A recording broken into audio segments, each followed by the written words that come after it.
नमस्कार, आप देख रहे हैं राष्ट्र की बात में। हूं मानक गुप्ता। शाम के 5 बज रहे हैं। सुप्रीम कोर्ट में आज केंद्र सरकार, बीजेपी, सीबीआई, ईडी सबको करारा झटका लगा जब दिल्ली के पूर्व डिप्टी चीफ मिनिस्टर, उप मुख्यमंत्री मनीष सिसोदिया को सीबीआई और ईडी दोनों ही केसों में जमानत मिल गई। अब मनीष सिसोदिया कभी भी जेल से बाहर आ सकते हैं। करीब 17 महीने के बाद मनीष सिसोदिया जेल से बाहर आएंगे।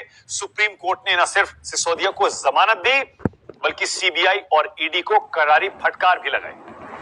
अब जाहिर है, इंडिया गठबंधन का हिस्सा आम आदमी पार्टी के बड़े नेता मनीष सिसोदिया का जेल से बाहर आना पूरे गठबंधन के लिए, विपक्ष के लिए खुशी का मुद्दा है। पूरा गठबंधन सरकार को घेर रहा है। तो ये देखिए, सीबीआई ने सिसोदिया को गिरफ्तार किया था 2023 पिछले साल 26 फरवरी को।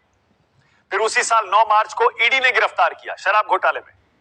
और आज 8 अगस्त 9 अगस्त सुप्रीम कोर्ट ने जमानत दे दी मनीष सिसोदिया को।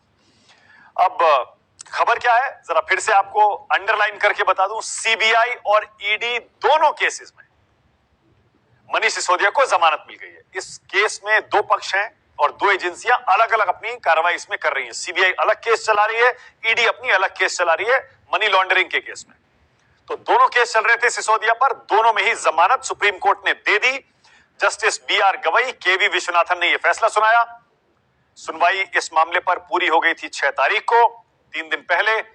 और याद रखिए, 26 फरवरी 2023 से करीब 17 महीने से सिसोदिया जेल में थे। अब आपको सुनवाता हूं, दिखाता हूं कैसे सुप्रीम कोर्ट ने करारी फटकार लगाई आज कोर्ट के अंदर सीबीआई और ईडी को। सुप्रीम कोर्ट ने क्या कहा अपने फैसले में? अब तक 400 से ज्यादा गवाह, हजारों दस्तावेज पेश हुए।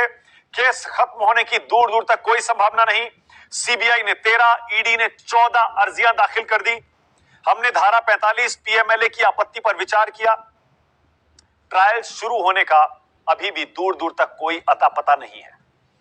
सुप्रीम कोर्ट ने कहा, निचली अदालतें ये भूल गई हैं कि जमानत नियम होना चाहिए, जेल अपवाद।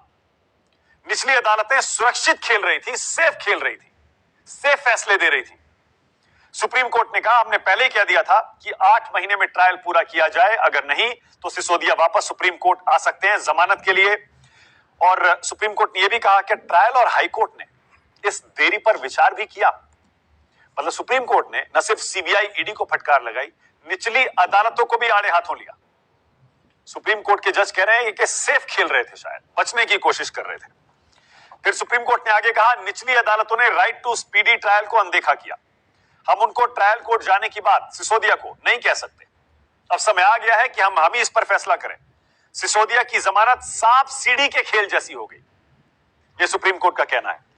दोनों अदालतें सेफ खेल रही थी। हमारी राय में इस अदालत के आदेश की अनदेखी की गई। लंबी कैद को देखते हुए कठोरता में ढील दी जा सकती है। 18 महीने की कैद, अभी तक इसका मुकदमा शुरू नहीं हुआ, इसीलिए हम अब अपीलकर्ता को रिहा करने का आदेश देते हैं। तो बहुत कड़ी टिप्पणियां सुप्रीम कोर्ट ने अपने इस आदेश में सीबीआई पर, ईडी पर, हाई कोर्ट पर, निचली अदालत पर, सब पर की है। लेकिन कुछ शर्तें भी मनीष सिसोदिया पर सुप्रीम कोर्ट ने लगा दी है। जमानत की शर्तें क्या है? पहली, 10-10 लाख का निजी मुचलका देना होगा। दूसरी शर्त है, पासपोर्ट सरेंडर करना होगा। तीसरी, सोमवार गुरुवार थाने में रिपोर्ट करना होगा, हाजिरी लगानी होगी।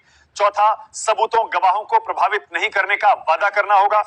और पांचवा यह भी है कि जमानती कोर्ट में पेश करने होंगे। ये सुप्रीम कोर्ट ने 5 शर्तें मनीष सिसोदिया की जमानत पर लगाई है। अब ईडी और सीबीआई के वकील कोर्ट में क्या बोले, जरा ये भी सुन लीजिए। ईडी सीबीआई के वकील कोर्ट में कह रहे हैं, मनीष सिसोदिया कोई बेगुनाह व्यक्ति नहीं है। मनीष सिसोदिया घोटाले में गहराई तक शामिल है। हमारे पास उनके खिलाफ पर्याप्त सबूत है। डिप्टी सीएम होते हुए उनके पास 18 विभाग थे। कैबिनेट के सारे फैसलों की जिम्मेदारी मनीष सिसोदिया की बनती है, क्योंकि यह विभाग भी उनके पास था। मनमाने ढंग से मुनाफे का मार्जिन बढ़ाया। राजनीतिक कारणों से हमने सिसोदिया की गिरफ्तारी नहीं की है। और अब जमानत के बाद उन पर यह रोक लगाई जाए कि वो ना दफ्तर जा पाए, ना ही सचिवालय जा पाए। अब सिसोदिया के वकील कोर्ट में कहते हैं, जेल में 17 महीने सिसोदिया पहले ही बिता चुके हैं। जो मिनिमम सेंटेंस होता है इन धाराओं में, उसका आधा सिसोदिया पहले ही जेल में बिता चुके हैं।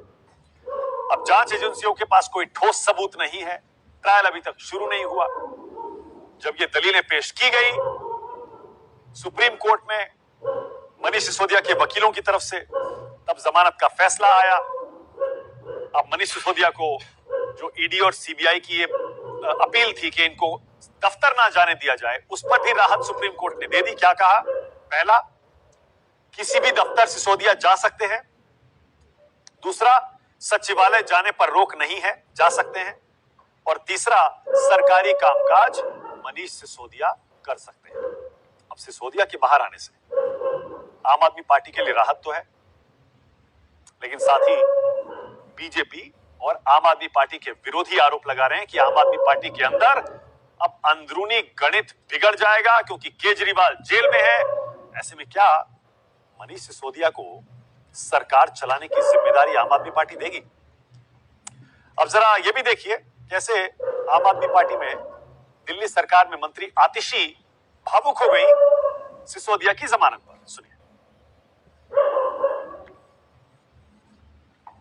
आज का दिन भारत के इतिहास में, भारत की शिक्षा व्यवस्था के इतिहास में जाएगा कि उस शिक्षा क्रांति के जनक की आज बेल हुई, आज सच्चाई की जीत हुई, शिक्षा की जीत हुई, दिल्ली के बच्चों की जीत हुई।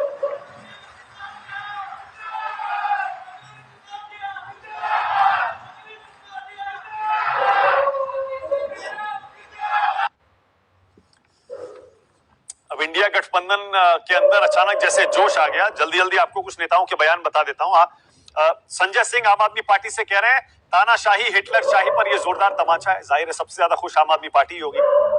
अखिलेश यादव समाजवादी पार्टी के नेता, वो कहते हैं मुझे उम्मीद है अब केजरीवाल को भी न्याय मिलेगा, यानी केजरीवाल को भी जमानत मिलेगी, अखिलेश यादव कह रहे हैं। शशि थरूर कहते हैं मनीष सिसोदिया को जमानत पहले ही मिलनी चाहिए थी, बहुत देर से मिली। हेमंत सोरेन झारखंड के सीएम, लोकतंत्र की जीत हुई है, अन्याय तानाशाही की हार हो गई।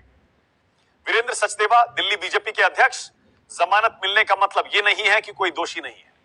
और बांसुरी स्वराज दिल्ली से सांसद बीजेपी की, वो कहती है दिल्ली के बच्चों को पाठशाला से मधुशाला की ओर इन्हीं ने धकेला है। ये ना भूलें, जमानत मिलने से ये आरोप धुल नहीं जाते। राष्ट्र की बात में अब आज का सवाल आपकी स्क्रीन पर।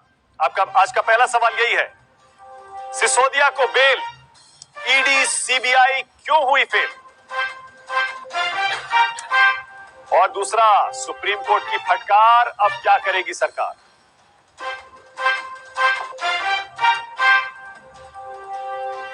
आज राष्ट्र की बात में मेरे साथ यहां स्टूडियो में बीजेपी से प्रदीप भंडारी, जरा स्क्रीन पर लाइए प्रदीप भंडारी को। अब से पहले प्रदीप चुनाव विश्लेषक के तौर पर बैठते थे, खुद एक न्यूज एंकर भी रह चुके हैं, लेकिन आज बड़ी गंभीर मुद्रा में बीजेपी प्रवक्ता के तौर पर, क्योंकि आज उन्हें पता है बाउंसर्स का सामना करना पड़ेगा। आज बीजेपी प्रवक्ताओं के लिए अच्छा दिन नहीं है। आम आदमी पार्टी से मेरे साथ संजीव झा, कांग्रेस की तरफ से Akhilesh Pratap Singh, angry young man हम इन्हें कहते हैं। मेरे angry young man, angry old man नहीं ओल्ड नहीं है, वो अखिलेश जी ओल्ड नहीं है, अखिलेश जी नहीं ओल्ड नहीं है। सब बुरा मान जाएंगे, ओल्ड मत कहिए। नहीं, हमारा हमसे बुरा नहीं मानेगी। हमारा बहुत पुराने हैं ना। नहीं, हम मानने को तैयार नहीं है कि अखिलेश जी ओल्ड है। और मेरे साथ आनंद विजय और विनोद अग्निहोत्री, युवा, तेज तर्रार, राजनीतिक विश्लेषक और पत्रकार, आप सभी का स्वागत। प्रदीप, आपसे शुरू करूंगा। अभी तक प्रदीप, बीजेपी, केंद्र सरकार, सीबीआई ईडी तो खैर शायद ये तर्क नहीं देते थे क्योंकि ये राजनीतिक तर्क है। बीजेपी खासतौर पर यह तर्क देती थी कि अगर इनके खिलाफ आरोप झूठे होते तो सुप्रीम कोर्ट से, हाई कोर्ट से जमानत मिल गई होती। बार बार यही तर्क देते थे ना आप लोग। अब क्या तर्क दीजिएगा? अब तो जमानत मिल गई। मानक जी बहुत बहुत धन्यवाद, आपके शो पे जुड़कर काफी अच्छा लगा। और मैं मानक जी को सुप्रीम कोर्ट ने जो कहा है उसी हिसाब से डिबेट करना चाहता हूँ। मैं सुप्रीम कोर्ट के पैरा 21 ऑफ द जजमेंट पे जाना चाहता हूँ और पढ़ना चाहता हूँ एज एग्जैक्टली क्या कहा है। It is therefore submitted that both the courts have rightly considered the merits of the matter and after considering the merits found that the applicant was not entitled to grant of bail, he submitted that no interference would be warranted. Point number 1 मैं ये कहना चाह रहा हूँ, supreme court ने, justice Gavai ने, मैं नहीं कह रहा हूँ, 21 नंबर पे एक पॉइंट पे क्लियरली लिखा है कि हम मेरिट्स ऑफ द केस, इस केस के मेरिट्स की भ्रष्टाचार है कि नहीं है उस पे हम कोई टिप्पणी नहीं कर रहे। इस पे जो पास्ट के कोर्ट्स ने टिप्पणी करी है वो स्टैंड करती है। लास्ट वर्ड बहुत इंपॉर्टेंट है, ही सबमिट